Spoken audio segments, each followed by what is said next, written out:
Do you want to hit us with that intro music? The sweet, sweet intro music. Yeah.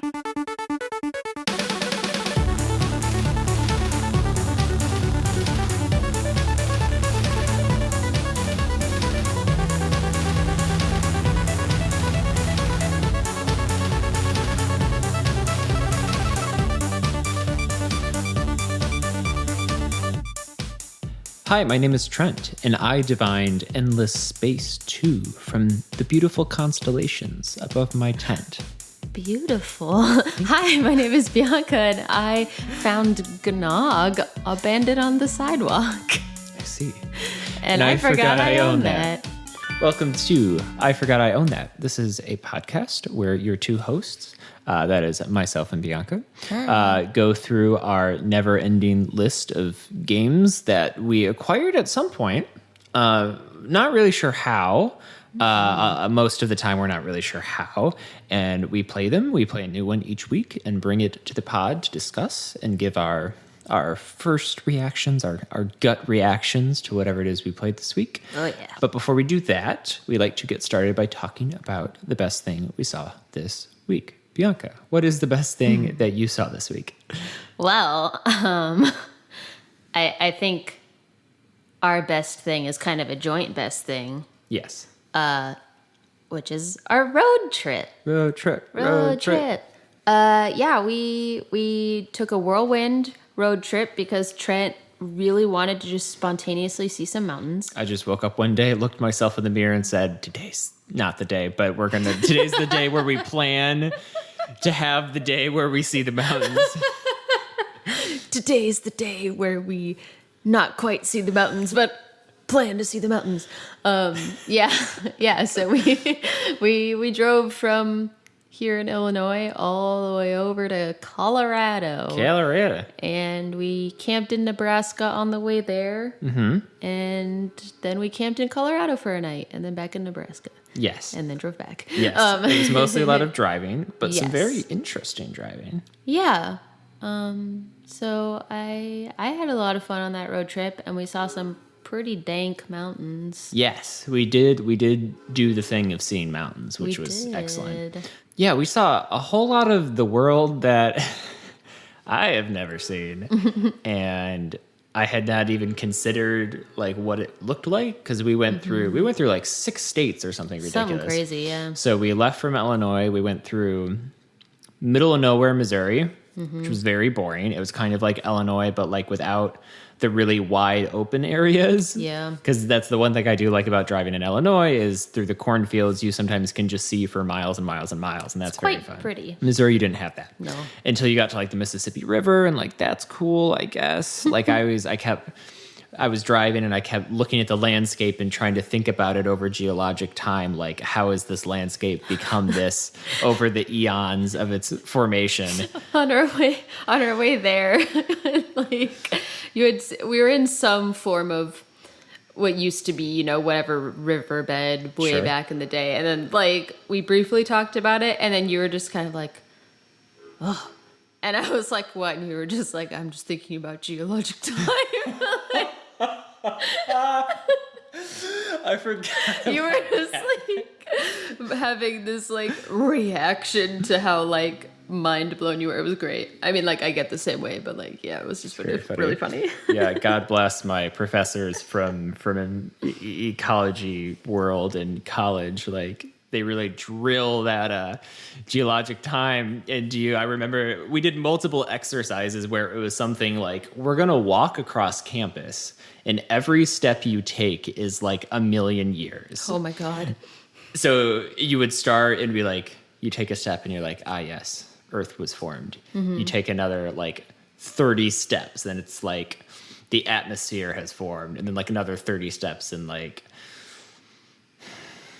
single-celled organisms have come into existence or something. And then you walk for like 3 miles and then it's like humans finally became a thing.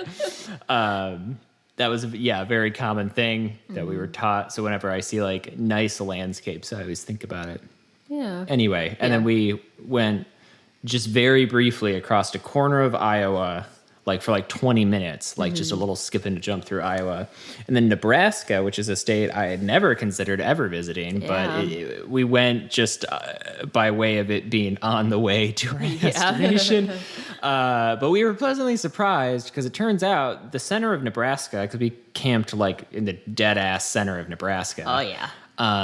Is just like many, many, many hundreds of miles of what they refer to as the Sand Hills, which are these fascinatingly uniform rolling hills that just go on as far as you can see. They look like the ocean. They just kind of roll and just go. And they're like a nice muted green.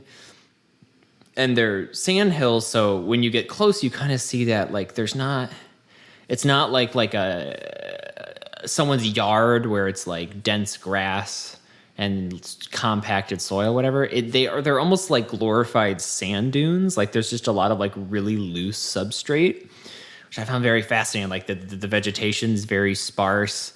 I'm going too far in. You're getting so ecology on me right now. Apologies. It was cool. And we went to Colorado and there was mountains. Well, and we stopped in Wyoming. Exciting.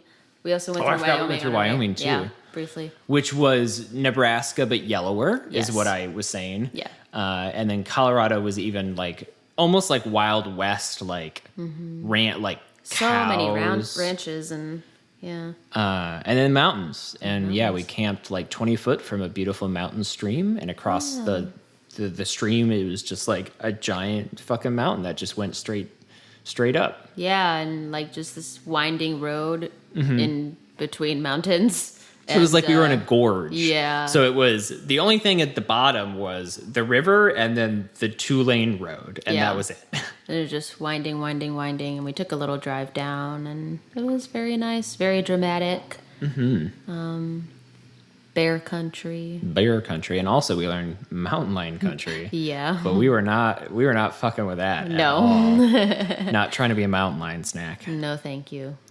Yeah. Yeah. So that was pretty much our road trip. And we did the same thing back that we did there. Yeah.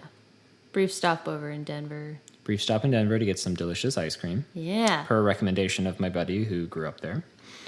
Yeah. It was lovely. Good time. So Trent, what'd you play this week? So this week, I played a game called Endless Space 2. It's a giant sci-fi 4X strategy game made by Amplitude Studios and was originally released in 2017, though prior to that it was like a early access or something like that. Okay. So this is part of, there's like this Endless franchise all made by the same studio. Okay. So there was the original Endless Space, and there was Endless Legend, which is like a fantasy light 4X strategy game. So kind of like Civilization, but like kind of vaguely fantasy themed. Okay. Like it's more that instead of the space. And then there's Endless Space 2. And then there was also, strangely, which I actually played, I think I played it first and didn't realize it was part of this franchise. There's a game called Dungeons of the Endless, which is something totally different, but is in the same franchise. It's like a strategy roguelite dungeon crawly thing. It's pretty cool. I feel like that's one of the games on our list, actually. It probably is, because I did not play that much of it, and it's definitely on your list because I know you haven't played it. I have not. Yeah. I can't remember if we left it on mine or not. But yes, so there's also that, which is totally different, but in the same like universe. Okay. So pretty much Endless Space 2 is just a giant, huge, polished, super detailed space civilization simulator. Is the Oh my God. is the easiest way to Okay. describe it, even though that's not an easy description. Yeah. So in a game of Endless Space, you control one of 8 civilizations in a galaxy. I think there's actually more options, but like there's only 8 in a given game. Okay. If that makes sense. There's a Yeah, list of more than yeah. that, whatever. And they're all sort of fighting for control. I don't know, developing their civilizations.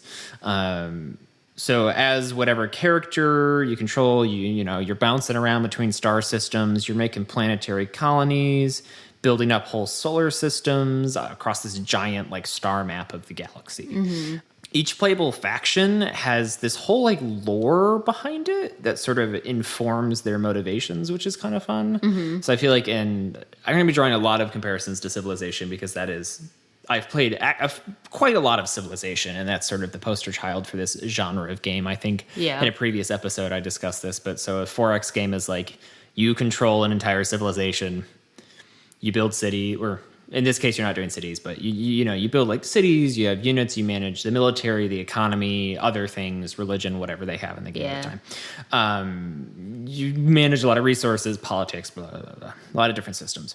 So I will be drawing a lot of comparisons between that series and this, just because that's how I have to wrap my brain around how a lot of these things work. So anyway, for example, the whole reason I brought that up was in Civ, you're like just a person, and like they might have a little blurb about who they are because they're usually real people, real political figures. But otherwise, that doesn't terribly inform how you play, because you're usually just that country and you can play it however you want. Right. Though, of course, some will have special abilities that make them better at doing certain things over others. So for an example, the only one I know, because it's the one I played for the pod, I played as a group called the Horatio. Sure. And Horatio is a civilization of effectively clones. So there was like one super rich guy called Horatio, and he's like, I'm going to modify myself genetically and physically to be the most beautiful thing in the galaxy. And he's like, perfect. And then proceeded to make a whole civilization of clones of himself. And so his whole deal is he's just trying to like populate the galaxy with these images of perfection. Are they beautiful? I mean, they're humanoid, but they got like a big old head. I'm trying to think of a good comparison, but yeah, they have a head that just kind of like keeps going back, and they're bald and they wear like gold. Is it like the aliens in the really terrible Indiana Jones movie? I do the not Kingdom remember of the Crystal what that Skull. looks like. Don't they have like those heads that go like? You tell me, fam. I'm googling it. Oh Lord, she googling. Keep going. I'll let you know when that's I have fine. it. So that's their whole deal. So you end up, it's kind of like a religious, almost like cult situation. So you deal a lot with sort of politics, and they're all, for whatever reason, they're all like pacifist ecologist people. So like their main political faction is ecologists. So you're doing a lot of like environmental stuff, and you spread the gospel of Horatio. I don't know. Your whole deal is you can also like cull, so you can have multiple races populate your civilizations. Like others will move in. You can like cull other species in your civilization and absorb their DNA into yours for different buffs. Super weird. That is weird. I found it. Have you succeeded? Yeah. You see how it's like Yes. Okay, so she's showing me the crystal skull from Indiana Jones. Yeah. And it's like kind of oblong. That, but like more dramatic. More dramatic. Okay. More dramatic. Like there's something really specific that it reminds me of, but I cannot put my finger on it, but it doesn't matter. There are also images on Google of the actual like alien things from the movie, but they don't have a side profile, so I can't. Doesn't help you. Yeah. Anyway. Yes. So I guess I'll start with things that I like about this. So, I mean, the most obvious is it's really pretty. The presentation is like real nice. I love, they have these like more hand-drawn art style, like stills that they use for quests and things like that show your characters doing things. I think they use them in the prologue too. The star map is really pretty, like lots of galaxies. And when you zoom into like a solar system, it'll give you like a quick flash to each planet to introduce it, so you get a nice wide shot of each planet in the solar system, which is pretty nice. The ship models are more detailed than they have any right to be. All kinds of stuff, and like the whole, just the feel of it is just really immersive. Sound design's really good, like all that stuff. Like it just feels really nice to play in, and it feels like a pretty developed like idea of a galaxy of different species. Like you feel like you fall into it a little bit. Yeah. So this is something that doesn't really doesn't exist in the same extent in Civilization. So they have quests. So Civ has quests where it's like, do one small thing and you'll make someone else happy. But this has things that are kind of like that, but also story quests. I'm using air quotes here because they're loose, but they're to sort of guide the development of the character that you're playing as. Oh. So there's like a prologue quest, and then like after you do that, you'll have another one, and they're all themed around whatever civilization you're playing as and whatever the character is you're playing in control. So that's kind of cool. It's just an absurdly deep game. You could get completely and totally lost in this real easy if this is up your alley. There's just so much stuff to work on. I'm going to come back to like more specifics in the cons section. Yeah. Because I do think this is also sometimes to its detriment, but like if you want a very detailed game, this is a very detailed game. And then the last thing I'll mention is the space combat is just so... They didn't have to go this hard. So similar to other strategy games, you pool together units and then move them around. Yeah. And then you encounter guys in space. And it's usually like kind of a dice roll situation depending on the power, whatever. Mm-hmm. And that happens. But so the way combat rolls in this is two groups of things meet. You get a screen pop up that's like, do you want to attack? Do you want to retreat? Whatever. And then you select one of three. I don't know if you can have more, but as far as I played, I only had 3 options of strategies. And those will be something like they change your trajectory in space in the combat, and they might give a buff to a certain kind of armor or a certain kind of attack, because there's energy and projectile weapons and also energy and projectile armors. Mm-hmm. So you might buff one or the other, or it might be something that gives you more experience at the end or things like that. So there's a bunch of different options. And then you can click advanced, which I highly recommend you do if you ever play this. And it gives you all these stats. So it's like based on the ships that you're deploying in this, what, like, are they more effective at long range, medium range, or short range? Are they using mostly energy weapons or mostly projectile weapons?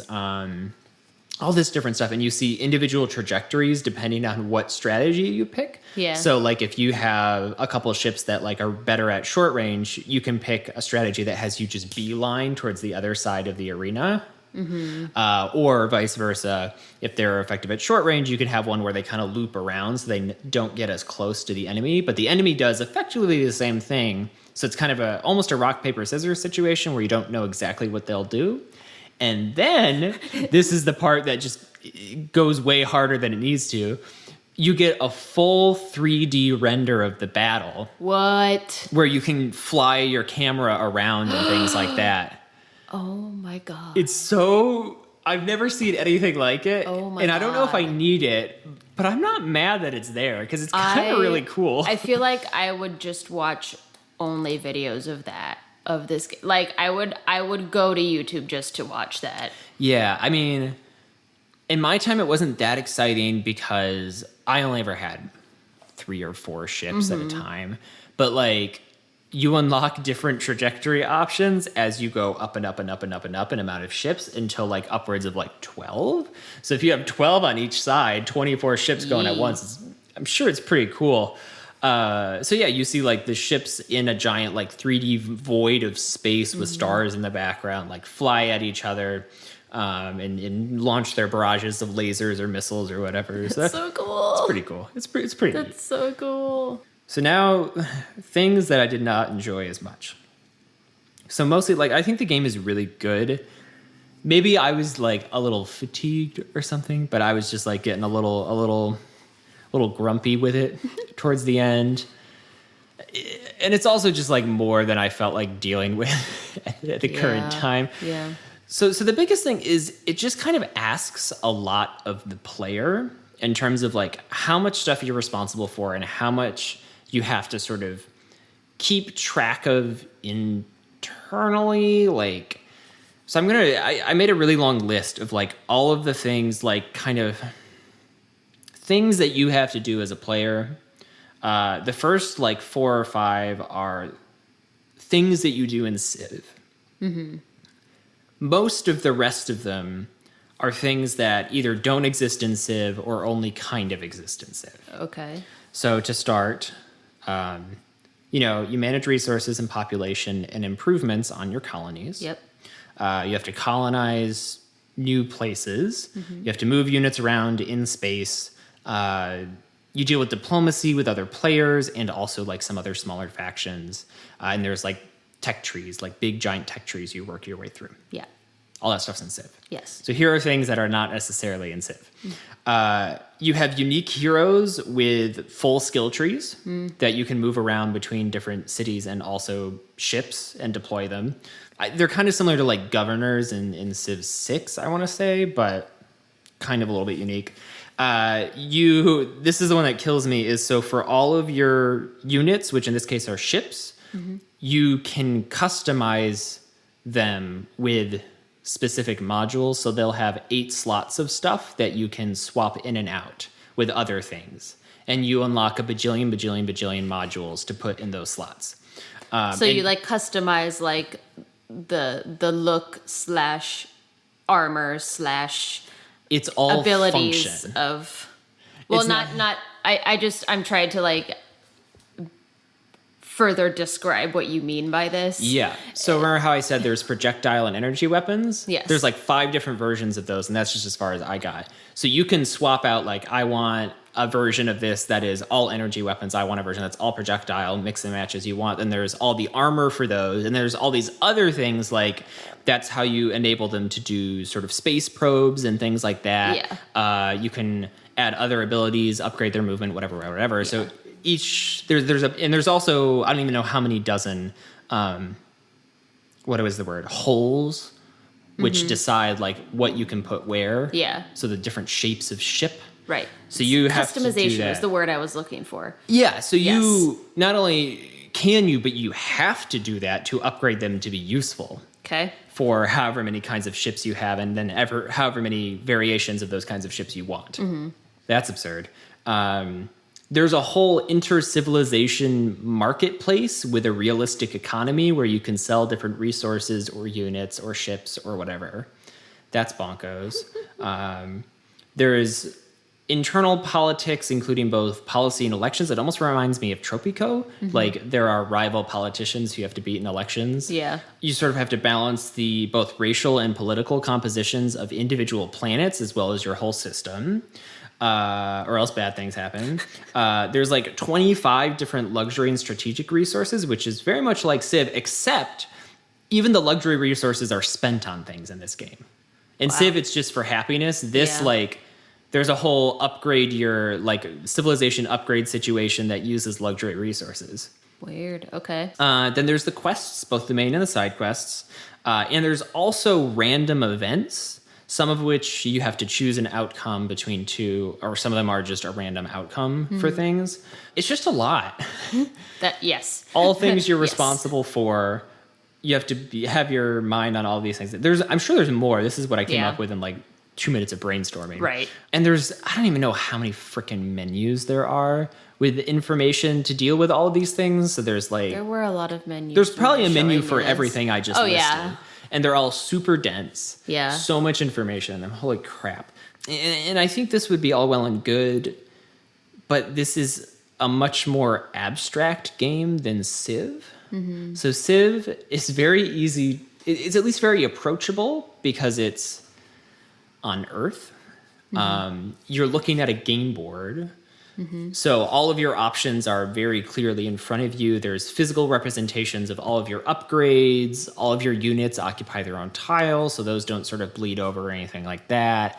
And it's all rooted in reality. But now we're in a game where you're in space, so everything's fictional. Mm-hmm. There's no like real world equivalent to what you're trying to do. Yeah. And because it's on this like star map, so the star map is like clusters of planets connected by lines if they're close enough. So it's not like a whole gridded game board. You move linearly across these tracks until eventually you can skip over them, but that's a whole other situation, doesn't matter. And then everything happens essentially in sub-menus. So once you get to a star system, you click in there, you have your planets, and then you have whatever different versions of upgrades you can do in like 3 different menus for the whole system. Mm-hmm. So it's all just abstracted a bit more than Civ. So it's harder to sort of immediately know what you're doing and where you should be looking for things and all this stuff. Like you have to navigate through menus to figure out what has already happened and what you can do and like all this other stuff. So it taxed my memory, I guess. And then I also feel like this is a very slow game compared to other similar games I've played. Okay. So, because it's turn-based, I feel like nothing interesting happened until like 40-ish turns in. Like I didn't meet anyone else. I didn't really build anything significant until like 40 turns in. And to do anything requires I feel like so many more steps than in like Civ, and it just draws out. So the one example I'll give is if you wanted to colonize, or actually specifically I had a quest to colonize some star system that I could see, but like I wasn't connected to. So I had to like shoot a ship off in that direction. So in order to do that, all the things that had to happen was I had to build a recon ship, which took a turn or two. I had to build a colonization ship, which took a turn or two. The recon ship had to fire a probe in that direction to figure out where I can send a ship to, because you can't just go off into the abyss. You have to know where you're going. Okay. So I had to shoot a probe. That took 4 or 5 turns to like get to where I needed it to so that I could send a ship. So we're already at like 7 or 8 turns. Then it takes like 8 turns to cross the abyss. I'm just waiting for the ships to like move over there because they're really slow when they're not going between adjacent systems. Then I got over there. So it's already been like 15 turns. Yeah. And then when you colonize something, it doesn't immediately become a thing you can control. Oh. There's this weird intermediate period where there's like they call it like an outpost. So you have to wait for essentially resources and people to migrate there naturally before it's a full colony you can control. So as opposed to other games where you just kind of step on the tile and it's yours. Yeah, this land is mine. Yeah. No, not that. Because I guess the idea is like different civilizations can fight over control by having outposts. I don't know. So you can do some things to speed it up, but that can take 1 or 2 dozen turns. Right. To be a full colony that you actually have control over. And it's just, like, it took so long. And then I was getting battered by, like, an AI who decided to declare war on me for no reason. But because I didn't know what I was doing and everything's really slow, like, by the time I could mount a counterattack, which took me, like, 20 turns, because it took however many turns to build the ships, and then they're so slow, it took, like, 10 turns just to go 2 star systems over. They had a giant army that just destroyed my army of ships, and it was distressing, and I was sad. Rest in peace. So that's all I have for this. Okay. Like, I think it's a good game. Yeah. It asked a lot of me that I was perhaps not quite willing to give at the time. Yeah. Yeah. What'd you play this week? Whew. So I played this game called GNOG. GNOG? GNOG. GNOG. GNOG. Apparently, originally called GNA, GNAH, but then they had trademark issues, so GNOG. Wait, what the hell is called GNA? That's a great question. I'm so confused. It was developed by Co-op, KO_OP. Sure. It was published by Double Fine. So, okay. Yes. Same publisher who did Brutal Legend, which I covered in Psychonauts that I did not that long ago either. Yeah. So previous episodes. The Wikipedia page for this game is very, very scant. But what I gathered was that it was released in 2017, at least for PS4 and iOS. It's on iOS, which is bonkers, but makes sense, I guess. Interesting. Not quite sure when PC release was, but I'm guessing around then. Sure. It's a puzzle game. That's really all you need to know about the gameplay. I tried to figure out, like, a 1-sentence description of what this game is, and this is what I got. Different boxes that are robot heads with puzzles to make them sing. Okay. So I'll just kind of I'll get at what actually happens with my likes. I don't have a likes and dislikes. I have a likes and weird. Oh shit. This was it was an experience. So the likes, very colorful, wonderful colors. The music was fun. I just generally liked the atmosphere. Also, it's very interactive. I noticed that it has VR capability, and that completely makes sense to me because these puzzles, it kind of seems like there's like a person, the way that the quote unquote plot of the game is, there's no plot, but like if you were to give it a plot, there's like a person in their room and all of these like postal boxes fly out of the room and they get scattered, and each of them is its own puzzle. And so you have to solve the puzzle, and then the boxes return to the room to make a complete thing. So each box is its own level, and there's, I forget how many, between 8 and 11. It's a really short game. I finished this game and 100% completed it, like all Steam achievements, in about an hour probably. It's really quick. Maybe an hour and a half tops, but like super fast. So each box is its own level, and they're all like little cube like robot heads, and each level has its own theme. So one of them is like a boombox music theme, like music producer kind of theme. Sure. So the robot head itself is like a little boombox, and so you have the side of the box that's the face that has interactive like buttons and levers and wires and turntable knobs and things that you could just like mess around with. And then you can flip around the box/robot head to look at the back, and typically there's a puzzle there that you have to complete with more levers and pulleys and whatnot that opens up to the inside of the box. And there's another puzzle in there. I see. So you're kind of working. You have to first solve a puzzle on the back of the box to open up the interior. And then you kind of have to work between the interior of this box and the front face to solve the whole puzzle.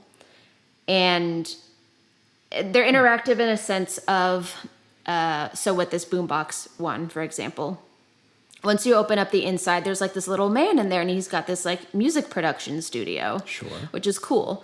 So you have clues to how to solve the front of the box in his studio according to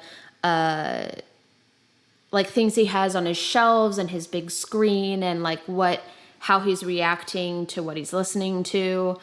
And on the front of the box, you have to adjust these wires that adjust like the frequency of the boombox, and then you have to push these buttons that light up in different colors, and you have to like line up the frequencies with the matching colors of the buttons, and like this is a lot. Yeah, so it's just like you have to like work between a lot of components on multiple places on the box in order to solve the puzzle. And what happens when you solve a puzzle is this robot head like comes to life. And it just kind of like sings to you, like it because all of them have eyes and mouths. Yeah. And so they just are like, bah, bah, bah, bah, bah, bah, bah. They just like float in space. And she's doing a little dance for me right now. It's very good. They just float in space and sing at you, and that's the best I can describe you completing a level. Sure. So it's just really fun and super interactive, because I really liked how you had to actively explore your surroundings and pay attention to all your visuals and everything to solve the robot head singing stuff. So it makes sense for me, I guess, in that you can do it with VR because of the types of movements you have to do. It would be, with all the colors and everything, it'd be a wackadoodle VR experience for me. Sure. It's very vibrant, but maybe you should try it. The other I have just, which I already kind of mentioned, is that it's really quick. It's a short game. There's only, a handful of levels. The Steam achievements are real easy to get. So, yeah, if you just want like a really quick and visually overwhelming game, Visually overwhelming. then play this. Yeah, the couple things I have in the weird category. The weird category. Robot head singing. It's real weird to me. That's the game, is you just have to make these robot heads sing. You solve puzzles to make these robot heads sing, and I don't dislike it. It's just a little strange. Okay, I'm getting to see what this list is going to be. And the second thing is, from the second I sat down and started this game until the end, I just kept asking myself, is this the experience that people have when they're on LSD? Like, it's that visually overwhelming, and it just like, this game is the what is the word? It's like the culmination of in movies when people go on these like psychedelic drug trips and there's all these colorful, wavy, you know what I mean? And like, you know? I can picture it, but I don't know what specifically you're going after. Just this sort of thing is represented in movies where it's all colorful and wavy and just overwhelming. Like, that's what this game is visually. Like, I see. That's it's just what it looks like. In all of those like old Christmas films, all of the like kind of knockoff ones, like not like the big ones like maybe Frosty the Snowman, but like Rudolph the Red-Nosed Reindeer and like all that stuff. Like a couple of the off-brand ones would have these weird, trippy like dream song sequences where someone was definitely just stoned off their rocker for the whole thing. Yes. Is that what you're vibing on? Yeah. Gotcha. 100%. Because it was just, there's so much going on visually, and I can't get over the robot head singing. So I was just like, they just want to have a good time. Let them be. I mean, it was great. It was really fun. I was just there was a lot. It was a lot. Not to say that it was bad. Just weird. That's all I got. I mean, there really wasn't much to this game. You just solve puzzles and experience it. I see. Yeah. Well, good thing I complained about Endless Space for like 20 more minutes than I needed to. Really padding out the episode here. I should find a clip or something of this singing robot heads so I can show y'all what I'm. Put it on the socials. Yeah, because it's wild. It's wild. Trent, what would you rate Endless Space 2? Should I rate it what it actually is, or like how it made me feel? What it actually is. Okay. That's what I always try to go for, despite how I feel about a game. I don't always. Well.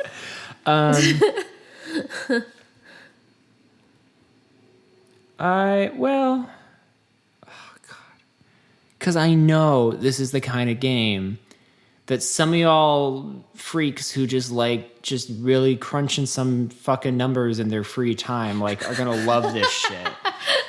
And it's great for that all you person. Accountants out there. Yeah, for all you accountant gamers, like to balance some tabs. I'm sure they'd like this a lot. Mm-hmm. I'm trying to like think more about like the presentation and less about like the everything else. I guess I'll do like feeling like a 7.2. Oh. Wide-eyed. I don't have a unit. Oh. 7.2 beautiful Horatios.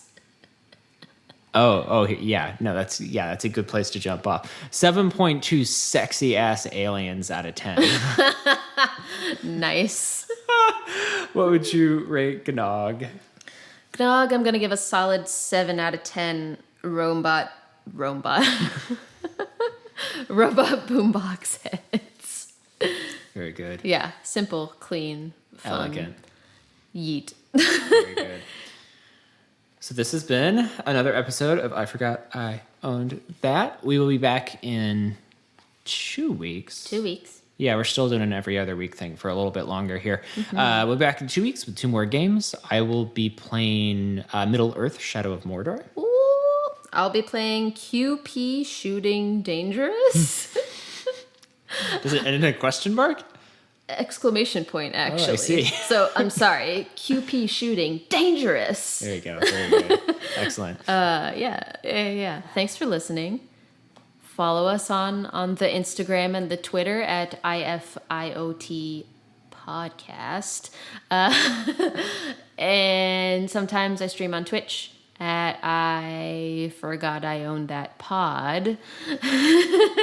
Trying to remember these. It's been a little while. It has been a little while. I've been on a Don't Starve kick lately, so that's what I've been playing on stream, and it's been really fun. I almost died last time, but then I saved myself. Wow. Don't pick evil flowers, folks. Try and control myself. Yeah, leave us if you listen on the Apple things or somewhere else where you can give reviews or likes or any comments or something. Do that, please. We would love to hear your thoughts And also, I don't think we've asked for this before, but if you enjoy the show, it would be probably the most possible helpful thing you could possibly do is to just send it to one person. Yeah, tell your friends, tell you don't have to do all of them. Just pick one. Yeah, pick a friend, and then if they find that they like it even just enough, then they need to send it to a friend, and the chain just has to keep on going. Yeah, we're just trying to start a real chain mail, yes. 2002 AOL freaking chain spam mail situation with this podcast. That's really what we're after. Yeah. And if any of you out there, I had this thought. Yes. If any of you out there are perhaps maybe not super into the video games, but want to get into the video games and are at all maybe confused about any lingo that we use, let us know. That way we know we should explain ourselves more or not. Because if y'all are advanced gamers out there, then great. But if some of you are just kind of getting into it, we want to be able to make this accessible for you. Yeah, we're just a bunch of fucking nerds, and all of our friends are fucking nerds too. So this is just the world we live in, and we're not trying to isolate people. No. We want everyone to have fun and try out whatever games sound good to them. Yeah. If you happen to find our reviews of things official enough. Wow. Very good. Yeah, so that's all for us. Yeah. We will catch you next time.